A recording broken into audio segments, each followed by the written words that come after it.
Generasi Z itu cenderung ingin serba cepat, Ya, terus kurang bisa menerima masukan dari orang lain ya. betul. Nah, contoh sederhananya aja.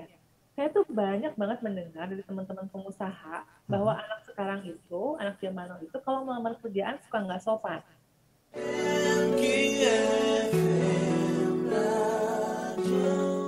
Sebetulnya sejatinya kan setiap orang tua itu adalah guru pertama buat anak-anaknya ya. Betul.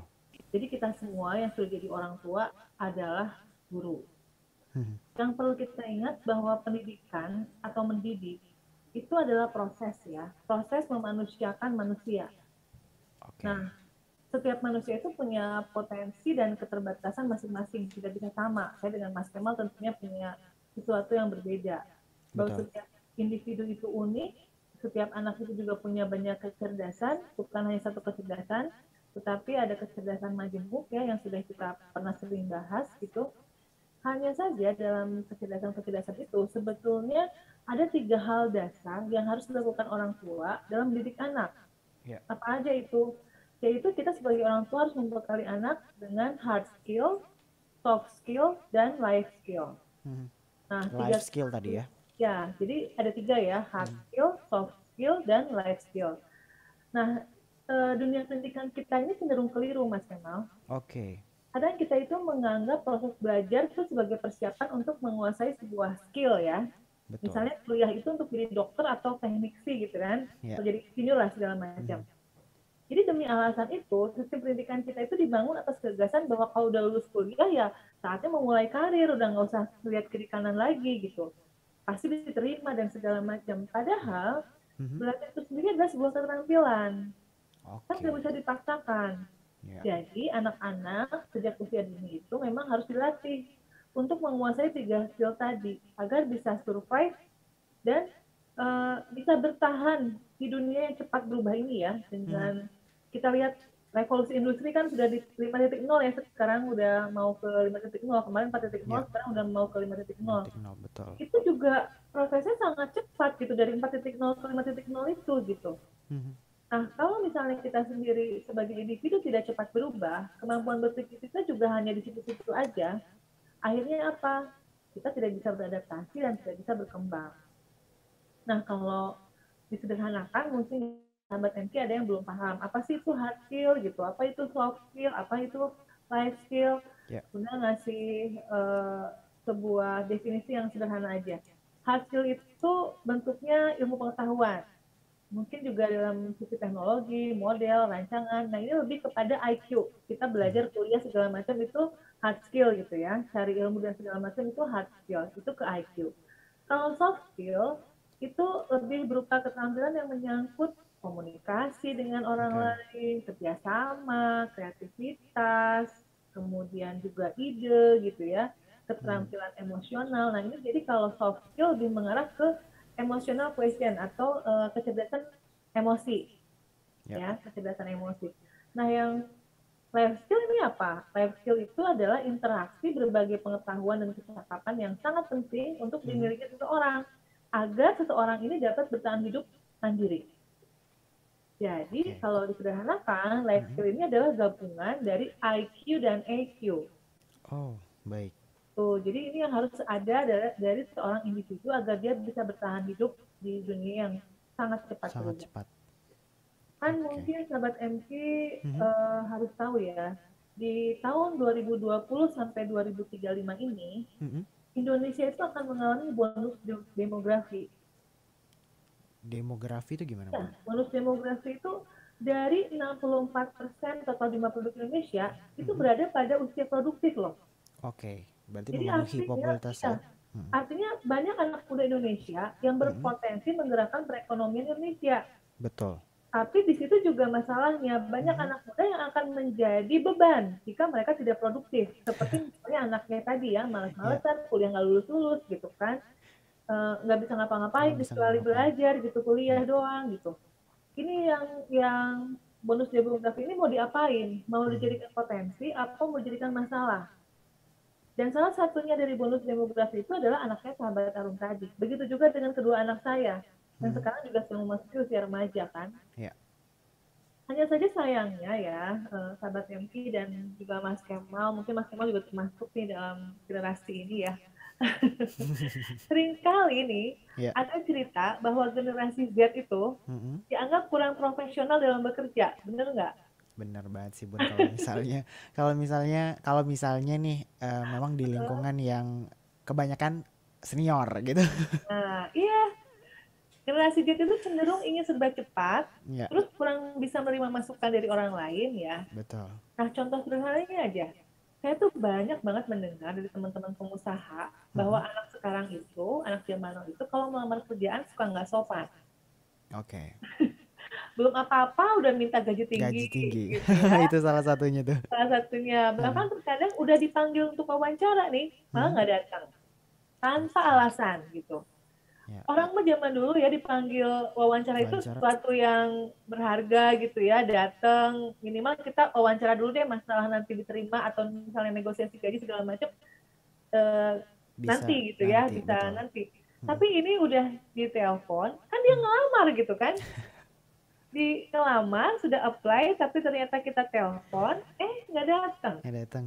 Jadi Woi. ngapain ngelamar-ngelamar segala ya kalau kayak gitu ya. Iya, mending gak usah nggak cari kerjaan gini, gak usah Nah, nggak ngelamar gitu ya. usah. Ini kan kejadian nih banyak nih hal kayak gini untuk anak-anak generasi Z. Benar nggak Ya, Mas Kemal? betul. Apalagi memang kalau misalnya nih Bun, ada satu perusahaan yang mungkin baru bangkit gitu ya, dan Hmm. baru, nah akhirnya banyak banyak sekali nih pemikiran-pemikiran anak muda. Nanti gajinya berapa ya? Nanti kerjanya gimana ya? Nah itu masih masih sesuatu hal yang sepertinya difikirkan banget oleh anak muda zaman sekarang. Jadi beberapa di antaranya juga anak-anak Hmm. seperti generasi Z ini susah banget menepati janji. Oke. Dan terkadang kalau udah masuk di perusahaan tertentu, dia hanya Mm-mm. seperti batu loncatan aja ya. Jadi Betul, tuing, tuing, tuing gitu. betul. Nah memang faktanya seperti itu Bun. Kadang 2 tahun, Iya, setahun nggak udah tahu pindah terus lagi gitu, pindah cari lagi, tempat pindah baru lagi lagi. gitu kan. Nah, ini yang kita sangat sayangkan Mm-mm. dengan generasi itu gitu ya. Makanya terkait dengan masalah sahabat Arum Mm-mm. yang punya anak sulung sepertinya hanya fokus pada kuliah dan pekerjaan sampingannya tadi katanya juga ada sampingan pekerjaan gitu ya. Ya. Tapi tidak punya etika buat membantu kesulitan ibunya nih. Kalau menurut Mm. saya katakan tegas seperti itu ya. Oke. Eh, dia nggak punya etika atau empati untuk membantu kesulitan ibunya. Karena kalau kita logika, harusnya dia sebagai anak sulung tuh mikir, Ya, ibu itu hidupnya single parent loh, kerjaan loh, nggak punya betul. pensiunan loh. Mm. Terus dia di rumah juga harus ngurusin rumah, harus bikin makanan, harus jualan, dan dia sama sekali nggak mau bantuin. Kesadaran gitu Bun ya. Nah, iya, jadi menurut sahabat Enki, kalau kasus seperti anaknya sahabat Arum itu yang hilang skill apa ya? Hard skill, soft skill, atau life skill? Keduanya lah ya Bun, life skill nih kalau bisa dilihat. Iya, memang bedanya apa sekarang antara life skill sama soft skill? Jadi Bunda mau jelasin dulu. Boleh Bun. Sekilas, Ya, life skill sama soft skill itu serupa, tapi tidak sama Mas Kemal. oke.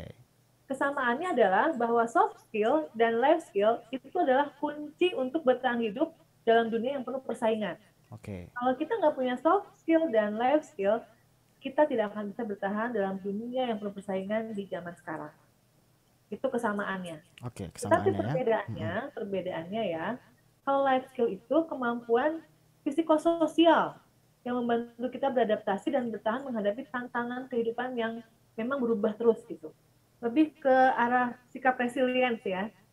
Jadi kalau ada masalah tuh kita nggak langsung ngelokol gitu, nggak langsung lemes, nggak langsung menyerah, tapi kita selalu bertahan mencari solusi yang terbaik.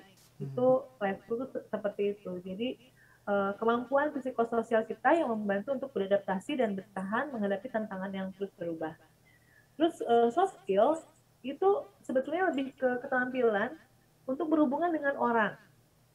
Jadi ada keterampilan interpersonal, Ya, ekstrapersonal gitu rasa ya. personal, betul. Interpersonal yang memang di sini merujuk kepada kecerdasan emosional. Jadi Hubungan kita antara orang lain ya Bun ya ya berarti. berhubungan dengan orang lain, kemampuan berinteraksi dengan orang lain. Ya. Karena gini, kalau sekarang kita lulus kuliah dengan Mhm. IPK yang misalnya cum laude atau Mhm. summa cum laude gitu ya. Tapi kalau kita Semua nggak keluar. bisa berinteraksi dengan orang lain, kira-kira Betul. diterima nggak di tempat kerjaan? Iya, enggak dong, tidak bermanfaat juga akhirnya. Nggak bermanfaat. Ya, Jadi bagus ilmunya, tapi dia nggak bisa ngejelasin ke orang lain. betul. Nggak bisa kan kayak gitu. Makanya soft skill itu sangat penting untuk Mhm. memenuhi tantangan dalam kehidupan profesional ya dan kesuksesan kita sendiri. Kalau bisa diseimbangkan antara Mhm. life skill dengan soft skill tadi, kita akan lebih mudah menjalani hidup lebih efektif dan juga bermasa depan yang lebih baik. Gitu Mas Reno. Oke, itu tadi perbedaan dan persamaan antara soft skill dan juga life skill yang memang harus kita sadari dan kita harus tahu gitu Bun ya. Ya. Nah, baik tadi ke permasalahannya juga ataupun yang diberikan oleh sahabat Arum ceritanya Bun. Kadang kalau saya sendiri gitu ya, beban juga sih sebenarnya menjadi anak laki-laki gitu. Rasa kesindir gitu ya dengan ceritanya. Merasa kesindir banget gitu dengan ceritanya, tapi saya berusaha juga untuk memaksimalkan apa ya, kehidupan saya di keluarga agar bisa bermanfaat. Ibaratnya memang kalaupun saya pulang nih ke rumah, kemarin sempat pulang ya Bun ya, hampir lama juga nggak Sampai siaran. sebulan ya. Iya, Oktober itu sempat pulang gitu, memang ada sesuatu kegiatan yang harus dijalankan dan menurut saya memang pulang saat itu tuh adalah pulang yang terlama bagi saya. Karena saya mikir kenapa saya harus di sini dan saya tidak melakukan apa-apa walaupun memang pekerjaan itu WFH gitu ya. Tapi kan beda rasanya WFH sama WFO yang memang harus datang kantor, kerja ini, kerja itu dan sebagainya. Saat di rumah berarti kan semua pekerjaan rumah juga pastinya saya kerjakan gitu dan juga membantu orang tua pastinya untuk mungkin cuci piring ataupun bantu belanja gitu. Nah, ada satu fase yang dimana saat itu saya merasa saya sudah terlalu lama di sini dan saya tidak mau menjadi beban orang tua lagi di sini gitu. Karena saya berpikir kalau misalnya saya terlalu lama di sini dan saya tidak menghasilkan apa-apa, saya tidak bisa memberikan orang tua dong gitu. Jadi akhirnya saya memutuskan untuk ya udah gimana caranya supaya bisa balik lagi ke Jogja. Semoga bisa ada rezeki lagi di Jogja gitu. Dan walaupun memang rezeki itu ada di mana aja ya Bun ya, tapi saat saat di sana itu saya belum melihat ada pintu rezeki itu terbuka gitu. Jadi Iya akhirnya ya sih. melihat uh, melihat kalau oh nggak bisa jadi beban keluarga lagi nih untuk saat ini, memang udah saatnya stop untuk survive di kehidupan kita saat ini dan cobalah untuk bisa meringankan kehidupan orang tua sekarang gitu. Itu Jadi kesadaran juga sih Bun akhirnya yang harus di apa ya bangun ya. dihadirkan, betul, dibangun dalam kehidupan kita karena melihat juga orang tua udah semakin tua nih, udah nggak bisa lagi nih untuk membiayain kita dan sekarang lah kita saatnya yang harus membiayakan orang tua gitu sih Bun kalau saya. Betul Mas Kemal. Jadi sebagai orang tua itu dari sisi anak. Mas Kemal dari Betul. sisi anak. Nah dari Mhm. sisi orang tua, misalnya dari saya sendiri atau Ya. nanti sahabat Arum ya, Mhm. tolong pastikan mendidik anak itu jangan hanya berorientasi pada hard skill. Kita Ya. udah nguliahin ngerasa cukup ya. Mhm. Perhatikan, apakah anak-anak kita tuh sudah berkembang soft skill dan life skillnya? Mhm. Jika belum, maka harus dilatih. Jangan biarkan dan jangan dimaklumi. Ya.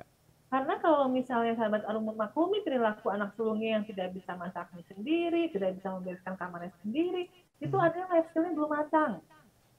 Oke. Seharusnya keterampilan hidup yang seperti itu sudah diajarkan kan sejak usia dini. Anak-anak Mhm. di pautnya Bunda aja itu kalau waktu belajar daring ya, itu diminta untuk membereskan kamarnya sendiri. Oke. Masa sekarang anak kuliah nggak bisa? Aduh, nggak Ya sempat Bun, nggak. bukan nggak bisa. Banyak aja alasannya ya. Nah, jadi anak-anak yang seperti itu, Bunda Heeh. dulu sebutnya anak-anak generasi home service. Oke. Yang Semuanya apa-apa tuh minta dibutuhin. dilayani. Iya, Betul. minta dilayani. Dulu waktu ada ayahnya, mungkin ya, sahabat Arumnya waktu ada ayahnya, semua masih serba enak. Bisa jadi anak-anaknya dimanjakan, diberikan Ya. apa yang mereka mau. Tetapi Mhm. ketika ayahnya sudah tiada, gitu, kan anak harus dibuka matanya. Betul. Kalau saat ini mereka harus mulai mandiri, karena hidupnya tinggal bertiga. Bahkan buat uang kuliah aja, mereka kan harus minta bantuan dari saudara-saudara. Mhm.